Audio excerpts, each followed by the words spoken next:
24 hours from now, we will have our first indications of who will be America's next president. Thanks for joining us tonight.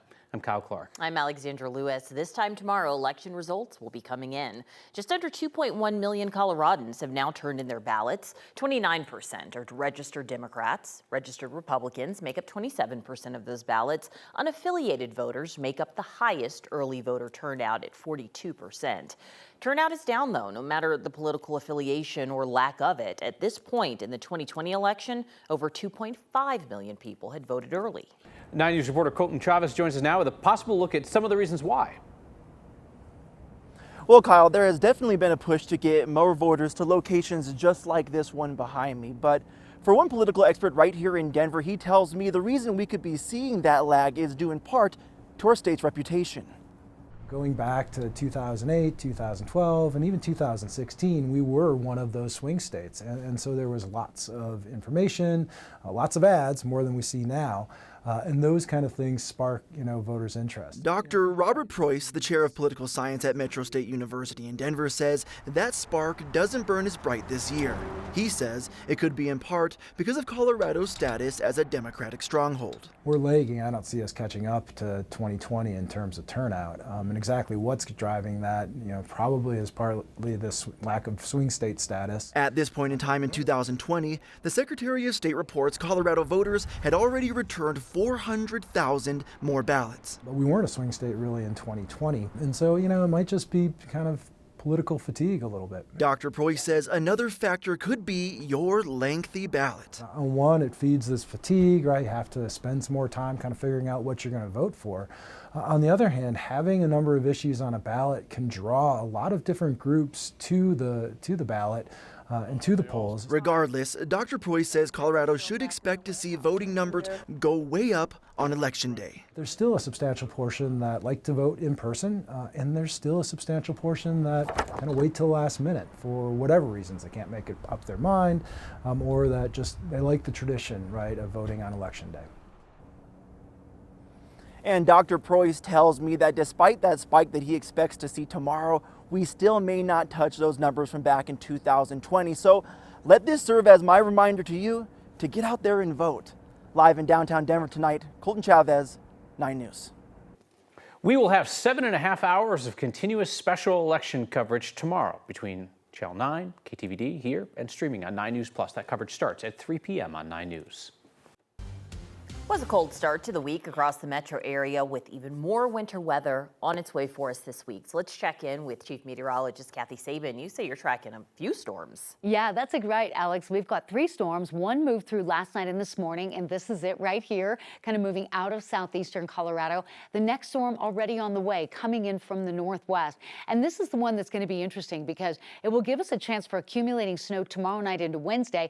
But if it becomes cut off from the main flow and sits and spins over southern Colorado, we could get a second round of accumulating snow on Friday. So certainly an interesting pattern after a 24-hour period with 22 inches of snow at Copper Mountain, 9 at Winter Park, Dillon with 7.6, 9 in Genesee, and Fairplay coming in with 7.5. Temperatures coming down out of the 40s into the mid-30s and will go another 10 degrees colder overnight. The winds have come down a bit, but that cold north wind earlier helping to drive that precipitation south and clear skies pretty early today. A few leftover rain and snow showers around Springfield and Lamar. Winter weather and travel advisories will go back up for the southern and front range foothills, where we could be looking at as much as 5 to 10 inches of snow in the foothill areas west of Denver, and maybe as much as 5 inches around Castle Rock and Colorado Springs, with up to a foot in the southern mountains like the Sangre de Cristos. So enjoy the quiet, cool evening tonight, because tomorrow the next storm system is knocking on the door. We'll be tracking that. We'll have the timing and impact coming up. A man charged with trying to kidnap a girl in Westminster is accused of committing other crimes that same day. Westminster police say a girl was walking to school the morning of October 25th when a car pulled up next to her near West 125th Avenue and Delaware Street. She told officers the driver, who police later identified as 31-year-old Jeremiah Mullins, pointed a gun at her and told her to get in his car. The The girl told him there was money in her backpack. She says she just took it and drove off. Well, new court documents claim Mullins committed 3 other crimes that day. He's accused of getting into a woman's car and pointing a gun at her, stealing a man's phone and wallet at gunpoint, and then also he pointed a gun at a woman as she was getting her young child out of the back seat of her car. Police arrested Mullins later that day. He is on parole for an aggravated robbery conviction, and now he's being held on $1 million bond. Evidence will be retested in a 30-year-old murder case in Boulder County now that the DNA analyst is under criminal investigation. Missy Woods' work helped police arrest that man 12 years ago. The suspect's attorney claims his client is in prison today because Woods didn't tell the truth at trial. Here's 9 News reporter Kelly Rinke. A man who's in prison on a life sentence for murder is trying to overturn his conviction. 12 years after a jury found Michael Clark guilty, the star witness who testified against him is under criminal investigation. Michael's innocent. He's been innocent and wrongfully in prison for 12 years and counting. Clark's attorney, Adam Frank, now knows CBI has learned Missy Woods manipulated and deleted data in more than 800 cases. The agency says a review team has looked at cases that date back to 2008. Frank doesn't believe his client would have been found guilty in 2012 if that information was available during trial. First, I filed a motion asking to have Michael's conviction thrown out based on the Missy Woods misconduct. After we filed that motion, we opened up a dialogue with the district attorney's office. Frank claims Woods lied on the witness stand about her DNA analysis, specifically analysis of a Carmex lip balm that helped police arrest Clark. The current investigation into Woods' misconduct casts doubt on her credibility, which is impacting open and closed cases. In working with the district attorney's office, we agreed that any retesting that should be done by an outside lab, not CBI, and they agreed with that. A lab will retest the Carmex lip balm and see if there's still DNA there. The evidence is 30 years old. The murder happened in 1994. So it may be that there's no DNA left. It may be that there are no more results that can be found. It may be that this points to the person who actually did it.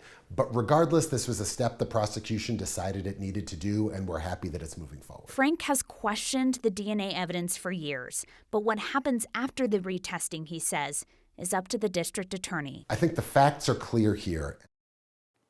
So the district attorney's office in Boulder has said CBI found no issues with Woods' work on this case.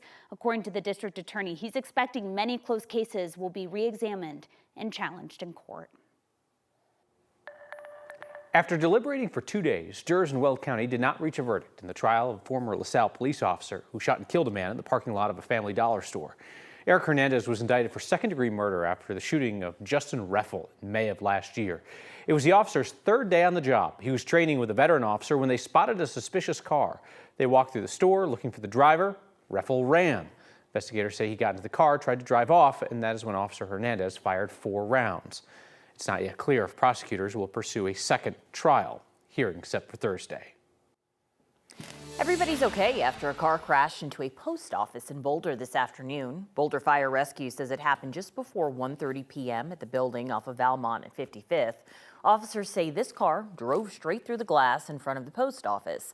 Boulder PD confirmed that nobody was hurt in this. Boulder Fire Rescue says there's no threat to the structure of this building. Police say the driver was cited for reckless driving.